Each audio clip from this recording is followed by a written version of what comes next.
You're commuting home with Katz and Cosby. Now, here's John Catsimatidis and Rita Cosby on 77 WABC. And joining us now is Congresswoman Erin Houchin from the great state of Indiana. And Congresswoman, let's get to it because I know you've been a big supporter of no bailout for sanctuary cities. Explain, because that's something a lot of people are talking about.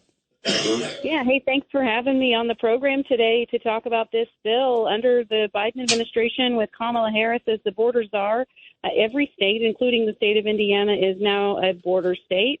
And, you know, I was proud to co-sponsor this bill and help shepherd it through the House of Representatives. It's authored by my friend Long Island Congressman Nick LaLota. You know, Americans are fed up with the strain this border crisis has put on resources in states like New York, Illinois, Colorado, now Ohio, even Indiana. Sanctuary cities created this by welcoming, turning a light bulb on and saying, come here. And now American taxpayers are being forced to foot the bill. So this legislation says federal tax dollars are not going to be used to offset costs incurred for prioritizing illegal immigrants and over the well-being of U.S. citizens.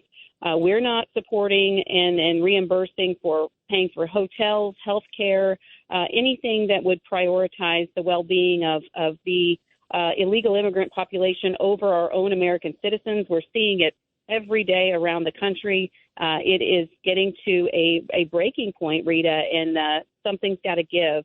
That's why we're pushing for this legislation. You know, Congresswoman Erin Houchin, you know what was amazing last night? We were talking during the debate, and Newt, who was on earlier, it was like when Tim Walz was asked about anything in terms of the impact that illegal immigration has had on every community across the country. I mean, New York alone, it's anywhere from $5 to $10 billion has been the cost so far, and it's just the tip of the iceberg.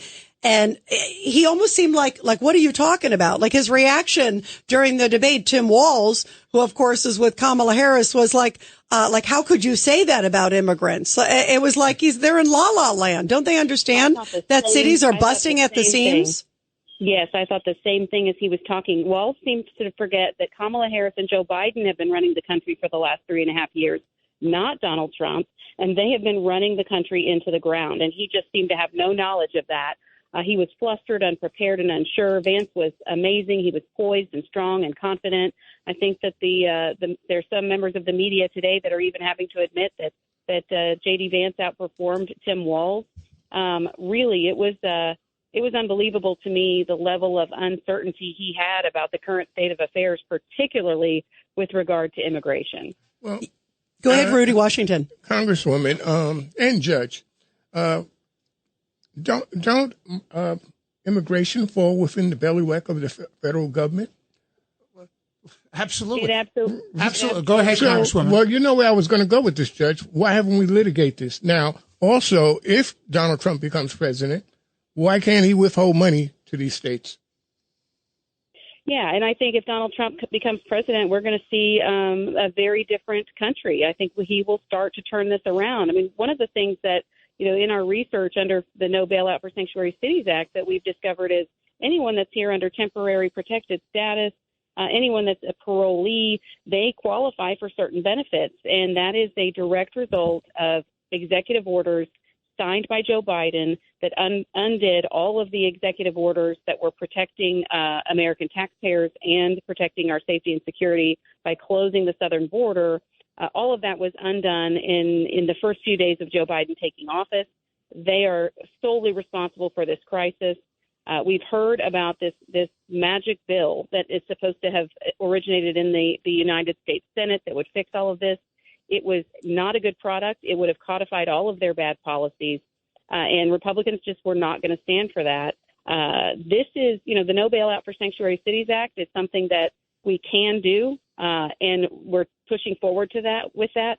But until we elect a different president, these types of things really are spitting in the ocean compared to all of the things that need to happen to get this under control. And it will only happen under the presidency of Donald Trump and J.D. Vance. Congresswoman Erin Houchin. Judge Weinberg. Good to talk to you again, Congresswoman. I have to tell you, until the Republicans win the United States Senate, Schumer will blackball this legislation. He will not let it move. It's excellent legislation that you and Congressman Lilloda are pushing for. There should be bipartisan support for this. The fact of the matter is, as a matter of constitutional law, there is no such thing as a sanctuary city. The whole thing is a fraud on the American people, and anybody who's an office holder who tries to enforce a so-called sanctuary city should be removed from office because they're acting illegally contrary to their oath of office. What say you? Judge? I absolutely agree. And, Chuck Schumer has said he's not going to do anything over in the Senate until after the election. That's a pretty sad state of affairs, considering all of the crises that we have going on right now around the country and around the world. That's a dereliction of his responsibility as leader of the Senate. And I do hope that the American people will deliver a Republican Senate this fall. It is critical to us just starting and trying to turn the country around. It will be a new day in America, really, truly, if we are able to elect Donald Trump, J.D. Vance, get a Republican Senate, and hopefully hold our House majority with the help of all those New Yorkers up there that are on the Republican ticket. Yeah, absolutely. Well, Congresswoman, we love having you on. You got to come back again soon. It was so great having you here also when you were visiting in New York, and we look forward to seeing you soon. Great to have you. Keep up the great fight for America. Thank you. Great to be with you. Thank you so much. Janine Pirro here for Colonial Metals Group. Colonial Metals Group helps Americans protect their future with the most trusted store of wealth in human history, physical gold and silver. If you're retiring or retired, go to colonialmetalsgroup.com/Pirro for your free Janine Pirro Colonial Metals Group Retirement Protection Kit, or call 800-965-8004. 800-965-8004 now to receive a free home safe and up to $7,500 in free silver.